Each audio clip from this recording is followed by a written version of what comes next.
اور جب اس نے زین دیکھی تو اس کے شکوک رفع ہو گئے۔ زین کے نیچے مصر کی فوج کا نشان تھا۔ یہ گھوڑا احمد کمال کی اپنی فوج کا تھا۔ حبشیوں نے آندھی کی وجہ سے تعاقب ترک کر دیا تھا۔ وہ واپس زندہ پہنچ گئے تھے۔ روہت نے فیصلہ دے دیا تھا کہ لڑکیاں آندھی میں ماری گئی ہوں گی، لہذا تعاقب میں کسی کو بھیجنا بیکار ہے۔ وقت بھی بہت گزر گیا تھا، لیکن رجب پر آفت نازل ہو رہی تھی۔ اس سے حبشی بار بار یہی ایک سوال پوچھتے تھے، لڑکیاں کہاں ہیں؟ اور وہ قسمیں کھا کھا کر کہتا تھا کہ مجھے معلوم نہیں۔ حبشیوں نے اسے اذیتیں دینی شروع کر دی، تلوار کی نوک سے اس کے جسم میں زخم کرتے اور اپنا سوال دہراتے تھے۔ حبشیوں نے اس کے ساتھیوں کو بھی درختوں کے ساتھ باندھ دیا اور ان کے ساتھ بھی یہی ظالمانہ سلوک کرنے لگے۔ رجب کو خدا اپنی قوم اور ملک سے غداری کی سزا دے رہا تھا۔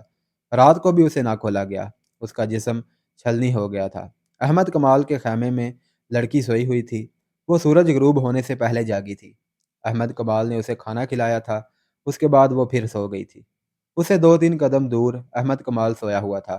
رات گزرتی جا رہی تھی، خیمے میں دیا جل رہا تھا۔ اچانک لڑکی کی چیخ نکل گئی، احمد کمال کی آنکھ کھل گئی۔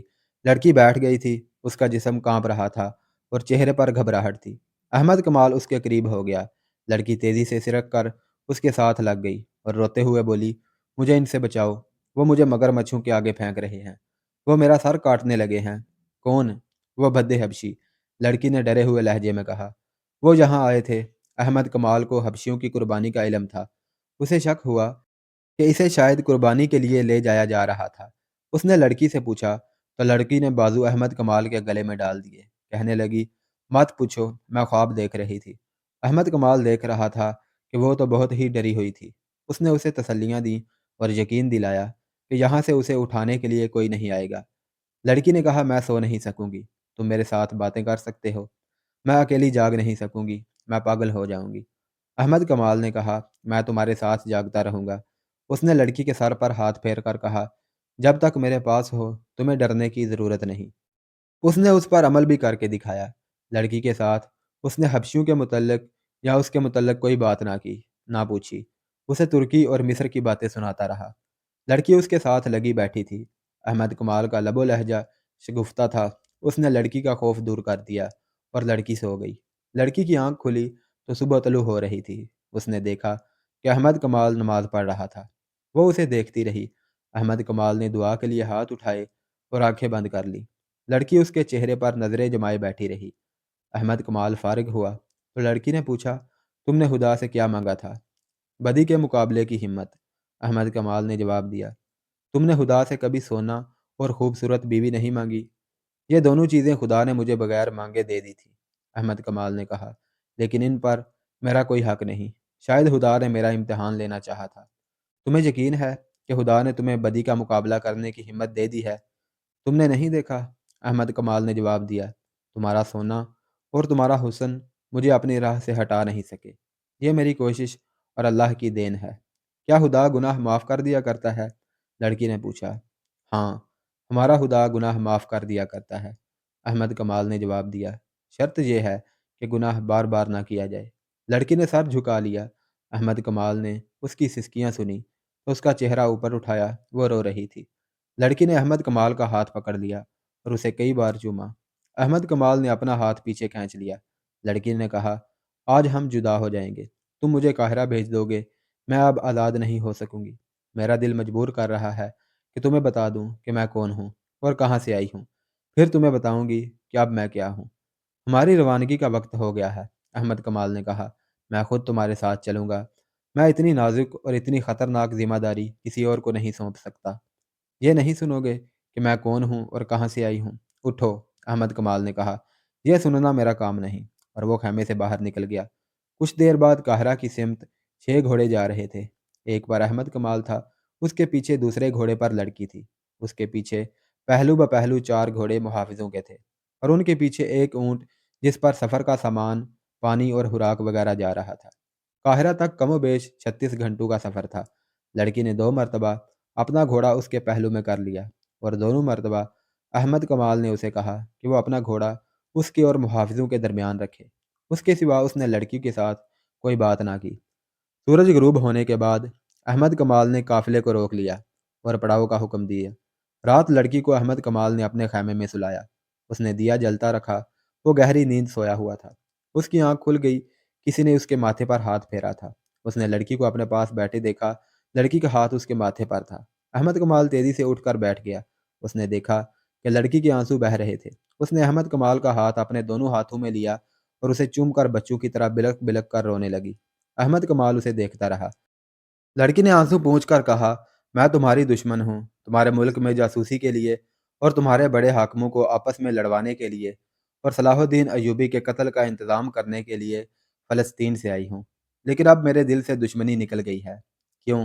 احمد کمال نے کہا، تم بزدل لڑکی ہو، اپنی قوم سے غداری کر رہی ہو، سولی پر کھڑے ہو کر بھی کہو کہ میں صلیب پر قربان ہو رہی ہوں۔ اس کی وجہ سن لو، لڑکی نے کہا، تم پہلے مرد ہو جس نے میرے حسن اور میری جوانی کو قابل نفرت چیز سمجھ کر ٹھکرایا ہے، ورنہ کیا اپنے کیا بیگانے مجھے کھلونا سمجھتے رہے۔ میں نے بھی اسی کو زندگی کا مقصد سمجھا کہ مردوں کے ساتھ کھیلو، دھوکے دو اور عیش کرو۔ میری تربیت ہی اسی مقصد کے تحت ہوئی تھی۔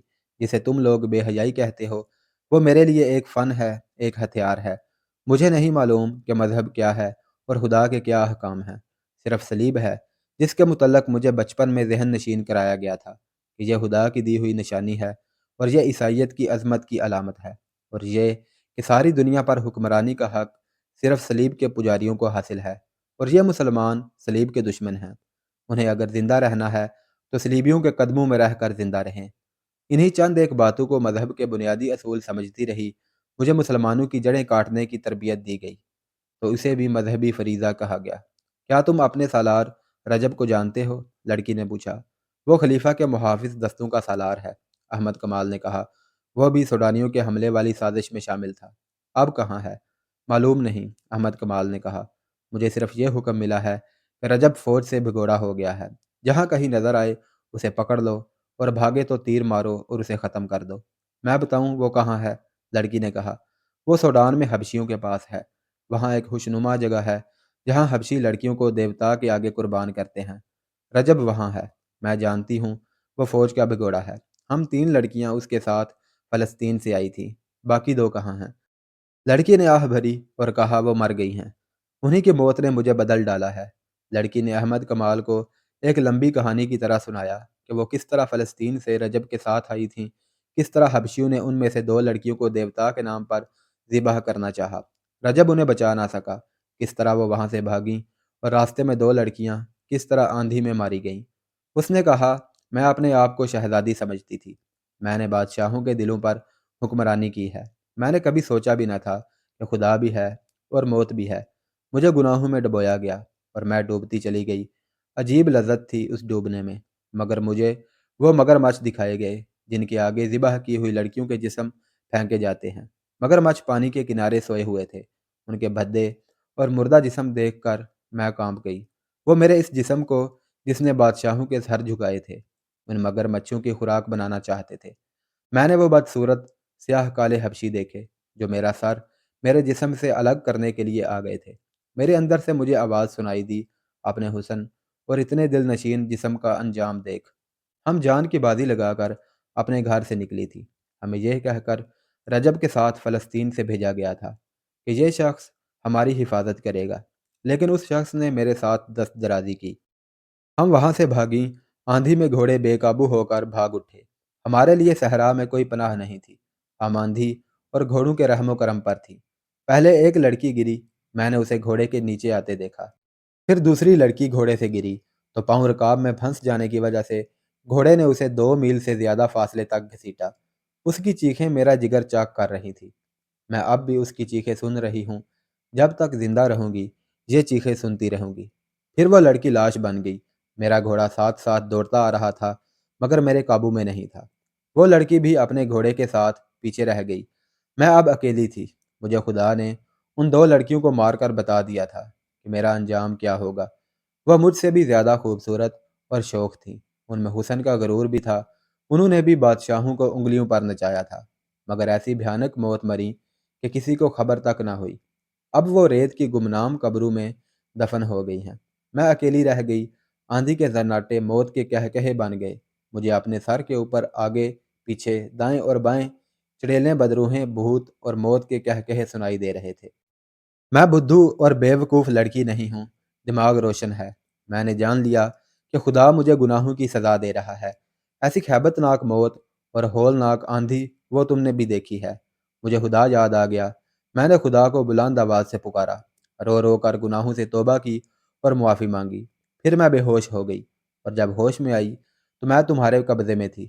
تمہاری گوری رنگت دیکھ کر خوش ہوئی تھی کہ تم یورپی ہو اور میں فلسطین میں ہوں۔ اسی دھوکے میں نے اپنی زبان میں پوچھا تھا کہ کیا میں فلسطین میں ہوں۔ جب مجھے پتہ چلا کہ میں مسلمانوں کے قبضے میں ہوں تو میرا دل بیٹھ گیا۔ میں آندھی سے بچ کر اپنے دشمن کے قبضے میں آ گئی تھی۔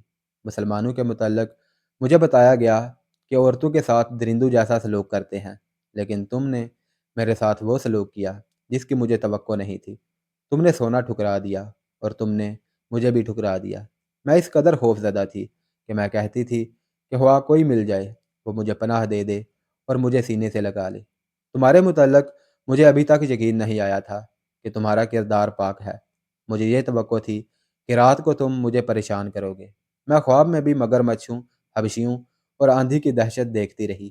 میں ڈر کر اٹھی تو تم نے مجھے سینے سے لگا لیا اور بچوں کی طرح مجھے کہانیاں سنا کر میرا خوف دور کر دیا۔ اور جب رات گزر گئی تو میں نے جاگتے ہی تمہیں خدا کے آگے سجدے میں دیکھا۔ تم نے جب دعا کے لیے ہاتھ اٹھائے اور آنکھیں بند کر لی تھیں، اس وقت تمہارے چہرے پر پرمسرت سکون اور نور تھا۔ میں اس شک میں پڑ گئی کہ تم انسان نہیں فرشتہ ہو۔ کوئی انسان سونے اور مجھ جیسی لڑکی سے منہ نہیں موڑ سکتا۔ میں نے تمہارے چہرے پر جو سکون اور مسرت دیکھی تھی، اس نے میرے آنسو نکال دیے۔ میں تم سے پوچھنا چاہتی تھی کہ یہ سکون تمہیں کس نے دیا ہے؟ میں تمہارے وجود سے اتنی متاثر ہوئی کہ میں نے تمہیں دھوکے میں رکھنا بہت بڑا گناہ سمجھا۔ میں تمہیں یہ کہنا چاہتی تھی کہ میں تمہیں اپنے متعلق ہر ایک بات بتا دوں گی۔ اس کے عوض مجھے یہ کردار اور یہ سکون دے دو، اور میرے دل سے وہ دہشت اتار دو جو مجھے بڑی ہی تلخ اذیت دے رہی ہے۔ مگر تم نے میری بات نہ سنی۔ تمہیں فرض عزیز تھا۔ اس نے احمد کمال کے دونوں ہاتھ پکڑ لیے اور کہا، تم شاید اسے بھی دھوکہ سمجھو، لیکن میرے دل کی بات سن لو۔ میں تم سے جدا نہیں ہو سکوں گی۔ میں نے کل تمہیں گناہ کی دعوت دیتے ہوئے کہا تھا کہ مجھے اپنی لونڈی سمجھو، مگر اب میں ساری عمر کے لیے تمہارے قدموں میں بیٹھی رہوں گی۔ مجھے اپنی لونڈی بنا لو اور اس کے عوض مجھے وہ سکون دے دو جو میں نے نماز کے وقت تمہارے چہرے پر دیکھا تھا۔ میں تمہیں بالکل نہیں کہوں گا کہ تم مجھے دھوکہ دے رہی ہو۔ احمد کمال نے کہا، میری مجبوری یہ ہے کہ میں اپنی قوم کو اور اپنی فوج کو دھوکہ نہیں دے سکتا۔ تم میرے پاس امانت ہو، میں خیانت نہیں کر سکتا۔ میں نے تمہارے ساتھ جو سلوک کیا وہ میرا فرض تھا۔ یہ فرض اس وقت ختم ہوگا جب میں تمہیں متعلقہ محکمے کے حوالے کر دوں گا اور وہ مجھے حکم دے گا کہ احمد کمال تم واپس چلے جاؤ۔ وہ اسے دھوکہ نہیں دے رہی تھی۔ اس نے روتے ہوئے کہا، تمہارے حاکم جب مجھے سزائے موت دیں گے تو تم میرا ہاتھ پکڑے رکھنا۔ اب یہی ایک خواہش ہے، میں تمہیں ایسی بات نہیں کہوں گی کہ مجھے فلسطین پہنچا دو۔ میں تمہارے فرض کے راستے میں رکاوٹ نہیں بنوں گی۔ مجھے صرف اتنا کہہ دو کہ میں نے تمہارا پیار قبول کر لیا ہے۔ میں یہ بھی نہیں کہوں گی کہ مجھے اپنی بیوی بنا لو، کیونکہ میں ایک ناپاک لڑکی ہوں۔ مجھے تربیت دینے والوں نے پتھر بنا دیا تھا۔ میں یہ بھی سمجھتی تھی کہ میرے اندر انسانی جذبات نہیں رہے، لیکن خدا نے مجھے بڑے ہی پرہول طریقے سے سمجھا دیا کہ انسان پتھر نہیں بن سکتا، اور وہ ایک نہ ایک دن مجبور ہو کر کسی سے پوچھتا ہے کہ سیدھا راستہ کون سا ہے۔ رات گزرتی جا رہی تھی اور وہ دونوں باتیں کر رہے تھے۔ احمد کمال نے اس سے پوچھا، تم جیسی لڑکیوں کو ہمارے ملک میں بھیج کر ان سے کیا کام لیا جاتا ہے؟ بہت سے کام کرائے جاتے ہیں، لڑکی نے جواب دیا۔ بعض کو مسلمان امراء کے حرموں میں مسلمان کے روپ میں داخل کر دیا جاتا ہے، جہاں وہ تربیت کے مطابق امراء اور وزراء پر غالب آ جاتی ہیں۔ ان سے صلیبیوں کی پسند کے افراد کو عہدے دلاتی ہیں۔ جو حاکم صلیبیوں کے خلاف ہو اس کے خلاف کارروائیاں کرواتی ہیں۔ مسلمان لڑکیاں اتنی چالاک نہیں ہوتی، انہیں خوبصورتی پر ناز ہوتا ہے۔ وہ حرموں کے لیے منتخب تو ہو جاتی ہیں، لیکن ایک عیسائی یا یہودی لڑکی انہیں بیکار کر کے اپنا غلام بنا لیتی ہے۔ اس وقت تک اسلامی حکومت کے امیروں اور وزیروں اور کلہ داروں کی آدھی تعداد کے فیصلے میری قوم کے حق میں ہوتے ہیں۔ لڑکیوں کا ایک گروہ اور بھی ہے۔ یہ لڑکیاں اسلامی نام سے مسلمانوں کی بیویاں بن جاتی ہیں۔ ان کا کام یہ ہے کہ اچھے درجے کے مسلمان گھرانوں کی لڑکیوں کے دماغ اور کردار خراب کرتی ہیں، ان کے لڑکوں کو بدی کے راستے پر ڈالتی اور شریف گھرانوں کی لڑکیوں اور لڑکوں کے معاشقے کراتی ہیں۔ مجھ جیسی سلیبی لڑکیاں چوری چھپے تمہارے ایسے حاکموں کے پاس آتی ہیں جو ہمارے ہاتھ میں کھیل رہے ہوتے ہیں۔ ان حاکموں کو سونے کے سکے کی صورت میں معاوضہ ملتا رہتا ہے۔ وہ مجھ جیسی لڑکیوں کو حفاظت میں ایسے طریقے سے رکھتے ہیں جن سے ان پر ذرا سا شک نہیں ہوتا۔ یہ لڑکیاں اعلیٰ درجے کے حاکموں کے درمیان رقابت اور غلط فہمیاں پیدا کرتی اور صلاح الدین ایوبی اور نور الدین زنگی کے خلاف ناپسندیدگی پیدا کرتی ہیں۔ مجھے دو لڑکیوں کے ساتھ اسی کام کے لیے رجب کے حوالے کیا گیا تھا۔ وہ صلیبیوں کی درپردہ کارروائیوں اور مسلمانوں کی ایمان فروشی کی تفصیل سناتی رہی۔ احمد کمال سنتا رہا۔ دوسرے دن سورج غروب ہونے سے بہت پہلے یہ قافلہ قاہرہ پہنچ گیا۔ احمد کمال علی بن سفیان کے پاس گیا اور اسے لڑکی کے متعلق تمام رپورٹ دے کر لڑکی اس کے حوالے کر دی۔ اس نے یہ بھی بتایا کہ رجب حبشیوں کے پاس ہے اور اس نے اس جگہ کو اڈا بنا رکھا ہے جہاں حبشی لڑکی کی قربانی دیا کرتے تھے۔ احمد کمال نے یہ بھی کہا کہ اگر اسے حکم دیا جائے تو وہ رجب کو زندہ یا مردہ وہاں سے لا سکتا ہے۔ علی بن سفیان نے ایسا حکم نہ دیا کیونکہ اس مقصد کے لیے اس کے پاس تربیت یافتہ فوجی تھے۔ احمد کمال نے وہ طریقہ بتا دیا جس سے رجب تک پہنچا جا سکتا تھا۔ اس نے یہ طریقہ لڑکی کی سنائی ہوئی باتوں کے مطابق سوچا تھا۔ علی بن سفیان پہلے ہی ایک پارٹی سوڈان بھیج چکا تھا۔ اس نے لڑکی سے تفتیش کرنے سے پہلے 4 نہایت ذہین کماندار بلائے اور انہیں احمد کمال کے حوالے کر کے حکم دیا کہ اس کے مطابق وہ فوراً سوڈان چلے جائیں اور رجب کو لانے کی کوشش کریں۔ اس نے احمد کمال کو واپسی سے پہلے آرام کے لیے بھیج دیا اور لڑکی کو اپنے پاس بلا لیا۔ لڑکی سے اس نے پہلا سوال کیا تو لڑکی نے جواب دیا، احمد کمال میرے سامنے بیٹھا رہے گا تو جو پوچھو گے بتا دوں گی، ورنہ زبان نہیں کھولوں گی، خواہ جلاد کے حوالے کر دو۔ علی بن سفیان نے احمد کمال کو بلا کر اس کے سامنے بٹھا دیا۔ لڑکی نے مسکرا کر بولنا شروع کر دیا۔ اس نے کچھ بھی نہ چھپایا اور آخر میں کہا، مجھے سزا دینی ہے تو میری ایک آخری خواہش پوری کر دو۔ میں احمد کمال کے ہاتھ سے مرنا چاہتی ہوں۔ اس نے تفصیل سے سنا دیا کہ وہ احمد کمال کی مرید کیوں بن گئی ہے۔ علی بن سفیان نے لڑکی کو قید میں ڈالنے کی بجائے احمد کمال کی تحویل میں رہنے دیا اور سلطان ایوبی کے پاس چلا گیا۔ اسے لڑکی کا سارا بیان سنایا۔ اس نے کہا، آپ کا معتمد فیض الفاطمی ہمارا دشمن ہے، لڑکیوں کو اس کے پاس آنا تھا۔ سلطان ایوبی کا فوری رد عمل یہ تھا، وہ جھوٹ بکتی ہے، تمہیں گمراہ کر رہی ہے، فیض الفاطمی ایسا حاکم نہیں۔ امیر محترم، آپ بھول گئے ہیں کہ وہ فاطمی ہے، علی بن سفیان نے کہا۔ آپ شاید یہ بھی بھول گئے ہیں کہ فاطمی اور فدائیوں کا گہرا رشتہ ہے۔ یہ لوگ آپ کے وفادار ہو ہی نہیں سکتے۔ سلطان ایوبی گہری سوچ میں کھو گیا۔ وہ غالباً سوچ رہا تھا کہ کس پر بھروسہ کرے۔ کچھ دیر بعد اس نے کہا، علی، میں تمہیں یہ اجازت نہیں دوں گا کہ فیض الفاطمی کو گرفتار کر لو۔ کوئی ایسی ترکیب کرو کہ وہ جرم کرتا ہوا پکڑا جائے۔ میں اسے موقع پر پکڑنا چاہتا ہوں اور یہ موقع پیدا کرنا تمہارا کام ہے۔ وہ جنگ جیسے اہم شعبے کا حاکم ہے، سلطنت کے جنگی راز اس کے پاس ہیں۔ مجھے بہت جلدی یہ ثبوت چاہیے کہ وہ ایسے گھناؤنے جرم کا مجرم ہے یا نہیں۔ علی بن سفیان چراغ رسانی کا ماہر تھا، خدا نے اسے دماغ ہی ایسا دیا تھا۔ اس نے ایک ترکیب سوچ لی اور سلطان ایوبی سے کہا، لڑکی جن مراحل سے گزر کر آئی ہے ان کی دہشت نے اس کا دماغ معاف کر دیا ہے اور وہ احمد کمال کے لیے جذباتی ہو گئی ہے، کیونکہ اس شخص نے اسے دہشت سے بچایا اور ایسا سلوک کیا ہے کہ لڑکی اس کے بغیر بات ہی نہیں کرتی۔ مجھے امید ہے کہ میں اس لڑکی کو استعمال کر سکوں گا۔ کوشش کر دیکھو، سلطان ایوبی نے کہا، لیکن یاد رکھو، میں واضح ثبوت اور شہادت کے بغیر اجازت نہیں دوں گا کہ فیض الفاطمی کو گرفتار کر لو۔ مجھے ابھی تک یقین نہیں آ رہا کہ وہ بھی دشمنوں کے ہاتھوں میں کھیل رہا ہے۔ علی بن سفیان لڑکی کے پاس گیا اور اسے اپنا مدعا بتایا۔ لڑکی نے کہا، احمد کمال کہے تو میں آگ میں بھی کود جاؤں گی۔ احمد کمال نے اسے کہا، جیسے یہ کہتے ہیں ویسے کر دو، اس کی بات سمجھ لو۔ اس کا مجھے کیا انعام ملے گا؟ لڑکی نے پوچھا۔ تمہیں پوری حفاظت کے ساتھ فلسطین کے قلعہ شوبک میں پہنچا دیا جائے گا، علی بن سفیان نے کہا، اور یہاں تمہیں پوری حفاظت سے رکھا جائے گا۔ نہیں، لڑکی نے کہا، یہ انعام بہت تھوڑا ہے، مجھے منہ مانگا انعام دو۔ میں اسلام قبول کر لوں گی اور احمد کمال میرے ساتھ شادی کر لے۔ احمد کمال نے صاف انکار کر دیا۔ علی بن سفیان اسے باہر لے گیا۔ احمد کمال نے اسے کہا کہ یہ بے شک اسلام قبول کر لے، لیکن میں اسے پھر بھی اسلام کا دشمن ہی سمجھوں گا۔ علی بن سفیان نے اسے کہا، ملک اور قوم کی سلامتی کی خاطر تمہیں یہ قربانی دینی ہوگی۔ احمد کمال مان گیا۔